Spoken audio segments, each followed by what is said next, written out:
नमस्कार भावी देश के सभी आईएएस अधिकारियों को। साथियों, आज की क्लास में सबसे पहले शुरुआत दो पंक्तियों से करना चाहता हूं कि मत छेड़ ए किस्से, मत छेड़ ए किस्से, ये उल्फत लंबी कहानी है। मत छेड़ किस्से, ये उल्फत लंबी कहानी है और हम आज भी नहीं हारे दुनिया से।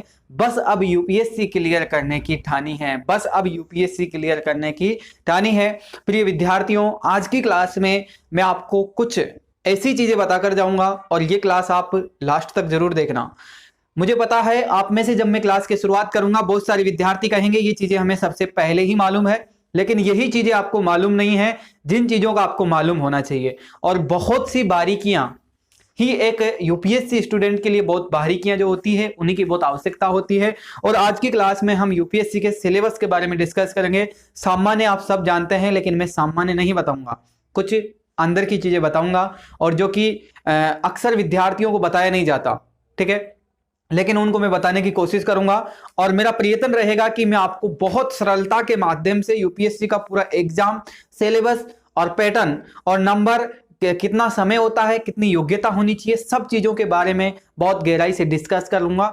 और देखिएगा लास्ट में मैं आपको योग्यता बता के जाऊंगा कि कौन से विद्यार्थी की कितनी योग्यता होनी चाहिए, किस प्रकार से ये एग्जाम होगा। सारी प्रक्रिया की हम शुरुआत करते हैं। सबसे पहले देखिएगा साथियों, यूपीएससी की जो वैकेंसी होती है, ये यूपीएससी की वैकेंसी जो होती है, यूपीएससी एक सिविल सेवा यानी कि प्रतिष्ठित सेवा है, देश की सबसे प्रतिष्ठित सेवा मानी जाती है, जिसमें आपको आईएएस अधिकारी, आईपीएस अधिकारी, आईएफएस अधिकारी यानी कि आईआरएस अधिकारी, यानी कि जितने भी अधिकारी लेवल की जितनी भी वैकेंसियां होती है वो यूपीएससी से होती है, यानी कि यूपी से आपकी करवाई जाती है। और जो यूपी यानी कि अधीनस्थ जो यूपी से आपका जो एग्जाम होगा, ये एग्जाम आपके देखिएगा, सबसे पहले कई विद्यार्थियों को एक डाउट रहता है कि सर ये एग्जाम कहां होगा।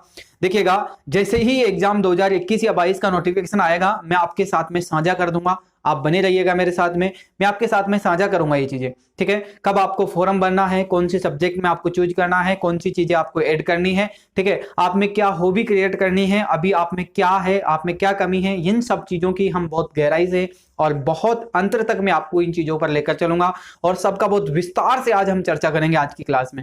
चलिएगा अब क्लास की शुरुआत करते हैं। देखिएगा सबसे पहले यूपीएससी का जो एग्जाम होता है आपको पता है 3 चरणों में होता है। सामान्य बात है, सभी को पता है। पहला प्रीलिम्स होता है, प्रारंभिक परीक्षा होती है। दूसरी आपकी मेंस होती है, ठीक है, जिसको मुख्य परीक्षा कहा जाता है। तीसरी आपकी इंटरव्यू होता है, जिसको साक्षात्कार कहा जाता है। इंटरव्यू होता है, इंटरव्यू में आपको पता है मौखिक रूप से होता है।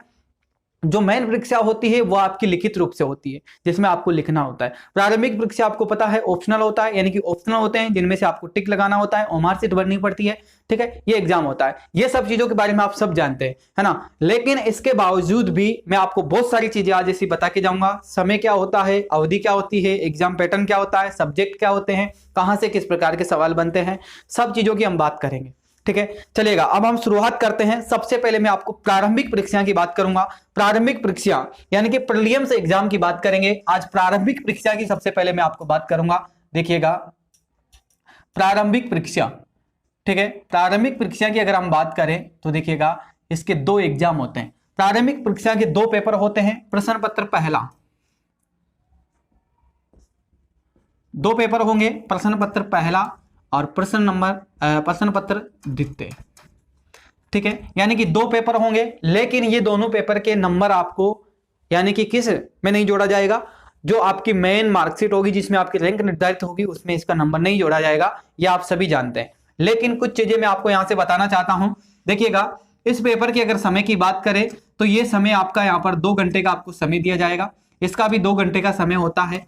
देखिएगा जो प्रीलिम्स जो एग्जाम होता है इसका पेपर यानी कि 2 घंटे का होता है, फर्स्ट पेपर होता है। अब फर्स्ट पेपर में क्या होता है, इन चीजों को सबसे पहले जानिएगा। आपको मैं और सिलेबस बताऊंगा, प्रारंभिक परीक्षा का सिलेबस भी बताऊंगा, मेंस का सिलेबस भी बताऊंगा, लेकिन वो सब चीजें अगली क्लासों में डिस्कस करेंगे। पहले यहां पर इसके बारे में जान लेते हैं ये है क्या, है ना, यानी कि ये चीज है क्या, इसके बारे में बहुत जरूरी से और बहुत अनिवार्य रूप से आपको जानना है, ठीक है। देखिएगा जो ये प्रश्न पत्र होते हैं आपके, ये सब आपके 200-200 अंक के होते हैं, यानी कि 200 अंक, ठीक है। पहली बात है 200 अंक के होते हैं, है ना। और देखिएगा अब इसमें क्या होता है, पहला जो आपका पेपर होता है इसमें सामान्य, यानी कि सामान्य जिसके अंदर आपको इतिहास में पूछेगा। अब मैं आपको एक बार सिलेबस भी बता देता हूं कि आपको क्या क्या पूछने वाला है, ठीक है। तो देखिएगा, प्रारंभिक परीक्षा की अगर मैं बात करूं, पहले पेपर की अगर बात करें तो देखिएगा, ये प्रश्न पत्र आपके 200 अंकों का होगा, 2 घंटे का इसमें समय दिया जाएगा। इसमें अगर हम बात करें तो इसमें आपको क्या क्या पूछेगा, देखिएगा क्रम से लिखते चलना। राष्ट्रीय और अंतर्राष्ट्रीय संबंध, ठीक है, राष्ट्रीय और अंतर्राष्ट्रीय सामाजिक घटनाएं, कहने का मतलब करंट जीके आपको इसमें पूछेगा वो, ठीक है। करंट जीके यानी कि आपको करंट जीके किसकी पूछेगा, विश्व और इंडिया, यानी कि भारत और विश्व दोनों की पूछेगा, ठीक है। विश्व और भारत की दोनों की करंट जीके पूछेगा, समझ में आ रही है। यानी कि पहला टॉपिक दिया गया है करंट अफेयर से संबंधित। दूसरा क्या दिया गया है, भारत का इतिहास और भारतीय राष्ट्रीय आंदोलन, भारतीय इतिहास के बारे में। दूसरा टॉपिक दिया गया है भारतीय इतिहास, यानी कि इसके अंदर भारतीय इतिहास की बात करेगा, ठीक है। भारतीय इतिहास में से यहां से कुछ सवाल आएंगे। इसका सिलेबस में आपको बहुत डिफरेंस यानी कि बहुत विस्तार से समझाऊंगा अगली क्लास में, ठीक है। केवल मैं अभी यहां पर थोड़ा सा समझाना चाह रहा हूं कि आपको क्या क्या पढ़ना है। देखिएगा, इसमें आपको करंट जीके जो होती है वो कहां काम आएगी, प्रारंभिक परीक्षा में पहली जो पेपर होगा आपका इसमें आपके काम आएगी, जिसमें आपको विश्व और भारत दोनों की करंट नॉलेज यानी कि ध्यान रखनी है। इसके बाद में दूसरा आपका टॉपिक आता है भारतीय इतिहास, यानी कि भारतीय इतिहास के बारे में आप सभी जानते हैं, भारत का इतिहास पढ़ना है, ठीक है। इसमें आपको विश्व का इतिहास नहीं आता है। प्रारंभिक परीक्षा में कहीं विद्यार्थी ये कर लेते हैं, विश्व का इतिहास पढ़ लेते हैं, लेकिन नहीं आता है, इसका ध्यान रहना चाहिए। भारतीय इतिहास आएगा, इसमें स्वतंत्रता का जो संग्राम आंदोलन जो चला भारत का उसके बारे में आएगा, ठीक है। वो सब चीजें आपको मैं क्रमबद्ध तरीके से पढ़ाता चलूंगा, आप चिंता मत करिएगा। दूसरी बात क्या होती है कि इसमें भारतीय भूगोल, यानी कि भारतीय भूगोल की अगर हम बात करें तो इसमें विश्व भारत का भूगोल आएगा। पहला आपका भारत का भूगोल, भारतीय भूगोल, वो विश्व का भूगोल, दोनों का भूगोल पूछता है इसमें। भारतीय भूगोल व विश्व का भूगोल दोनों पूछेगा, भारतीय भूगोल और विश्व का भूगोल दोनों पूछता है, ठीक है। इसके बाद में आपका क्या पूछेगा, अगला जो आपका है वो इसमें पूछेगा आपको मतलब आपकी शासन है, यानी कि संविधान, संविधान से रिलेटेड यानी कि राजनीतिक विज्ञान, पॉलिटिकल साइंस पूछेगा आपको, ठीक है। पॉलिटिकल साइंस पूछेगा आपको, ठीक है, यानी कि संविधान से संबंधित पॉलिटिकल साइंस के बारे में आपको नॉलेज होनी चाहिए। इसके बाद में क्या पूछेगा, देखिएगा पॉलिटिकल साइंस के बाद में आपका है इकोनॉमी, यानी कि अर्थशास्त्र। अगला सब्जेक्ट आपसे पूछेगा अर्थशास्त्र के बारे में, ठीक है, अर्थशास्त्र।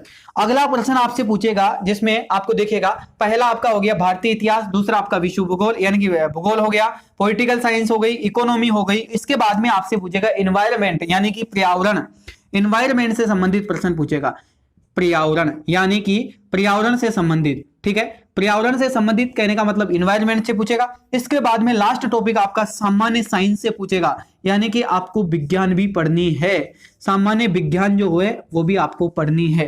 अब एक चीज यहां पर ध्यान रखिएगा, सबसे इंपॉर्टेंट जो चीज है वो क्या पढ़ना है।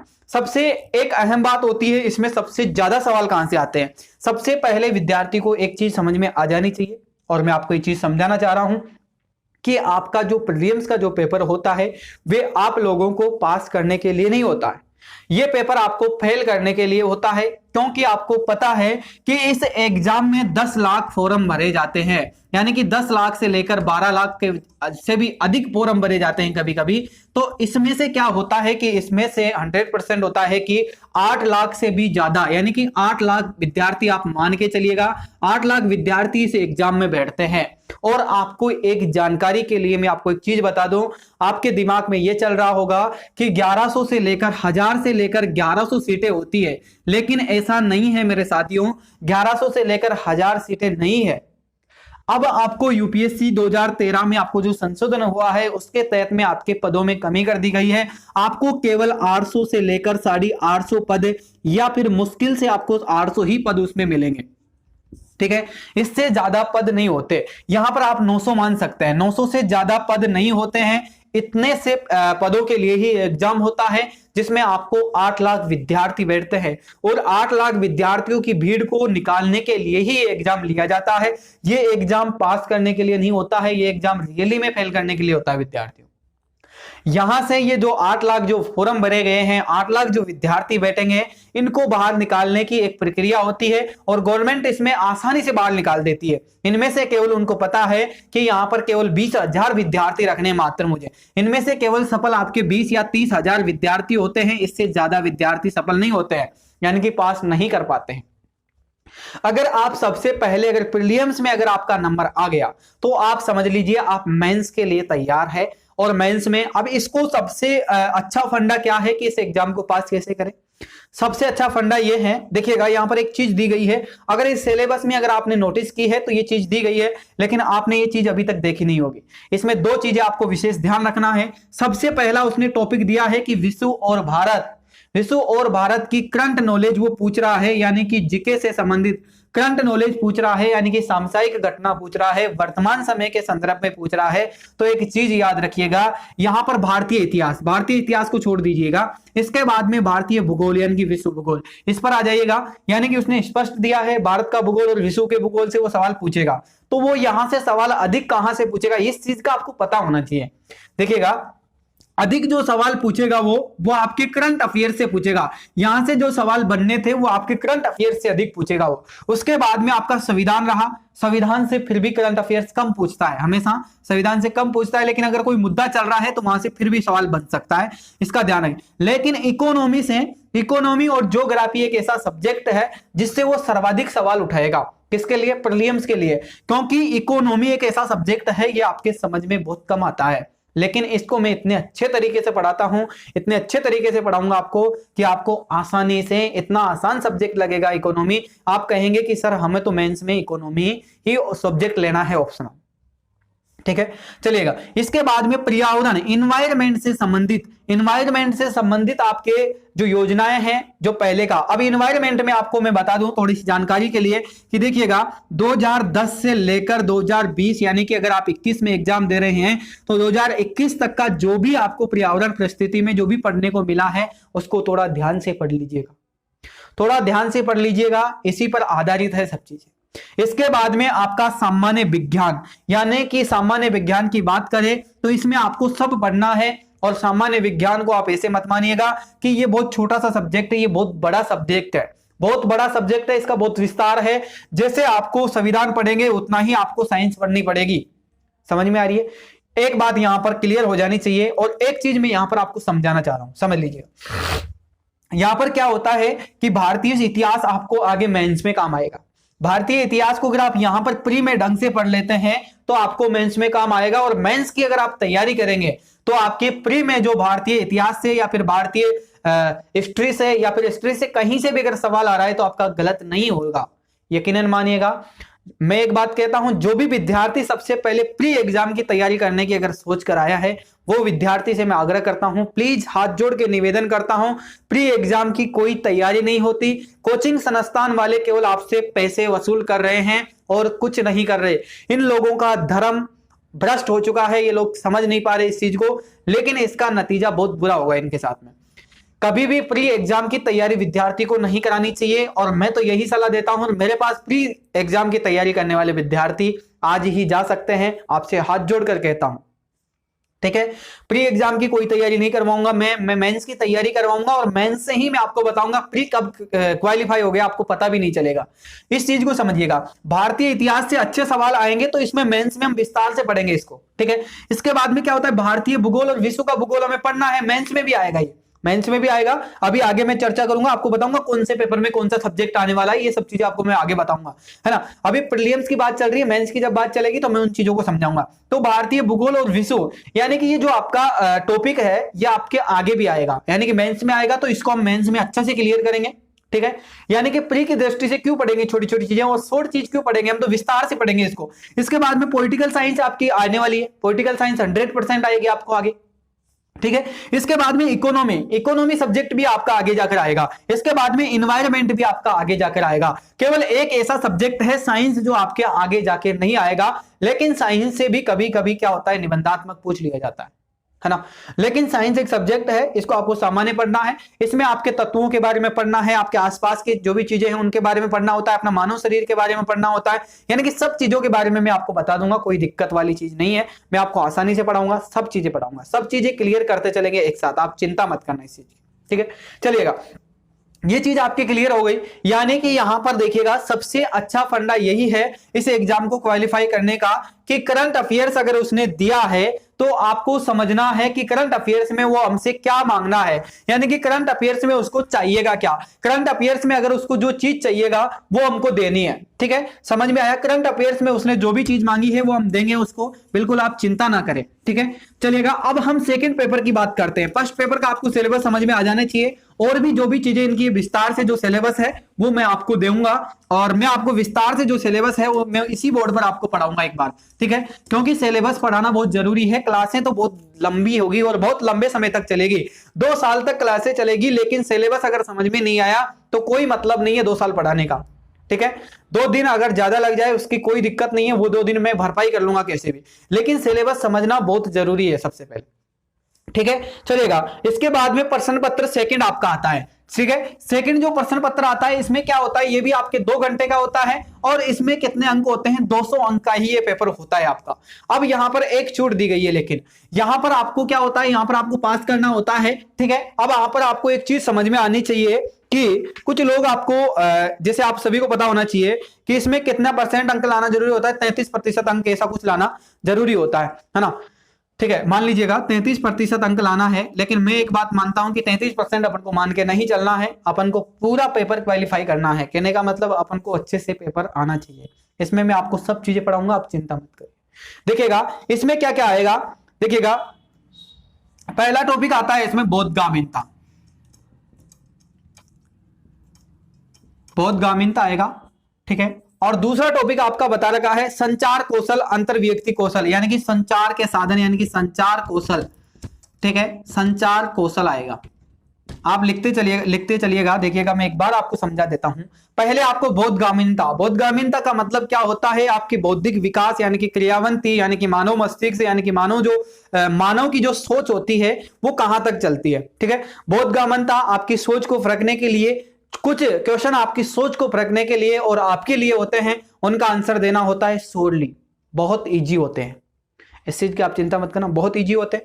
दूसरा आपका संचार कौशल, संचार कौशल से तात्पर्य क्या हुआ कि संचार कौशल आप सभी जानते हैं, मानव जीवन में जो वर्तमान समय में जितना संचार कौशल यानी कि जितना संचार के साधन यानी कि वैयक्तिक हो रहा है, वैयक्तिक का मतलब क्या होता है, व्यक्तिगत यूज हो रहा है, उन चीजों के बारे में सामान्य आपको जानकारी होना बहुत जरूरी होता है। इसको अगर आप सामान्य रूप से ले तो आप इसको कंप्यूटर के संदर्भ में आप इसको समझ सकते हैं, या फिर आप जो लैपटॉप यूज कर रहे हैं, या फिर आप क्या यूज कर रहे हैं, जैसे मोबाइल यूज कर रहे हैं, तो इसके संदर्भ में आप समझ सकते हैं इसको, ठीक है। इसका मतलब होता है संचार कौशल का मतलब यही होता है कि आप जो भी आपके आसपास में संचार के साधन आप यूज कर रहे हैं, इनके बारे में आपको कितनी नॉलेज है, ठीक है। इन चीजों का आपको ध्यान रखना है। अगला आपकी बात करें, देखिएगा अगला आपका तार्किक कौशल और विश्लेषणात्मक, तार्किक कौशल, तार्किक कौशल का मतलब क्या होता है, तार्किक कौशल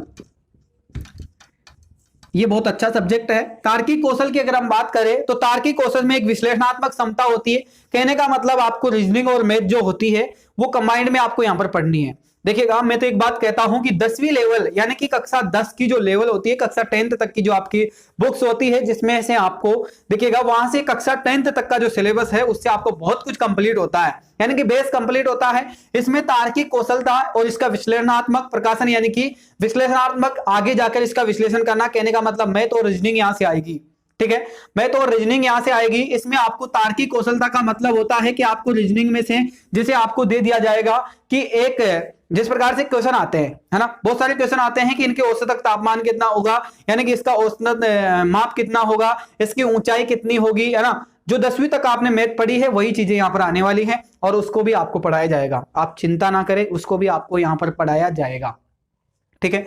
आगे चलते हैं, आगे देखिएगा निर्णय लेने की और समस्या का समाधान करने की शक्ति, यानी कि निर्णय लेने की समस्या, निर्णय लेने की जो एबिलिटी होती है आदमी की, यानी कि योग्यता जो होती है निर्णय लेने की, यानी कि निर्णय शक्ति क्या होती है, आपकी निर्णय शक्ति में क्या है, या फिर इस समस्या का आप किस प्रकार से समाधान कर सकते हैं। यानी कि समस्या का समाधान से तात्पर्य है कि एग्जाम में आपको ऐसे सवाल देगा जिसमें आपको विकल्प दिया जाएगा।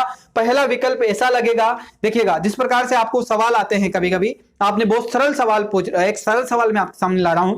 जैसे प्रकार से अभी आपको कोई कहा जाए, यानी कि आप फेसबुक पर पूछते रहते हैं ना कि देखिएगा जिस प्रकार से एक आग लग गई, आप एक जिला प्रशासनिक अधिकारी है और आग लग गई है, तो आप सबसे पहले पुलिस को इन्फॉर्मेशन करेंगे या फिर आग बुझाने वाली मशीन को इन्फॉर्मेशन करेंगे, ठीक है, या फिर आपके वहां पर जो पुलिस प्रशासन तैनात है उसको आप भीड़ को कंट्रोल करने के लिए कहेंगे, या फिर आप वहां पर जो लोग हैं उनसे आग बुझवाने की कोशिश करेंगे, ठीक है। तो इस प्रकार के सवाल होते हैं इसमें, जो कि दिमाग पर स्तर होता है आपके मानव, यानी कि आपकी सोच को देखना चाहते हैं कि आप क्या सोचते हैं इस चीज के बारे में। यानी कि एक सिचुएशन आपके सामने दी जाती है, सिचुएशन जैसे मैंने आपको बताया कि एक मकान में आग लग रही है, एक हॉस्पिटल में आग लग रही है, एक हॉस्पिटल में आग लग रही है, एक बच्चों का हॉस्पिटल है, एक बुजुर्ग लोगों का हॉस्पिटल है, ठीक है। एक बच्चों का है, एक बुजुर्ग लोगों का है, यानी कि 2 वार्ड एक हॉस्पिटल में है, एक बच्चों का वार्ड है, एक बुजुर्ग लोगों का वार्ड है ना। अब बच्चों के वार्ड में और बुजुर्ग वार्ड में आपके आग लगी हुई है। अब आप सबसे पहले आपसे पूछेगा कि आप सबसे पहले किसकी आग बुझाने जाएंगे, समझ में आ रही ना। इसी प्रकार के सवाल होते हैं उसमें, यानी कि सबसे पहले आप किसकी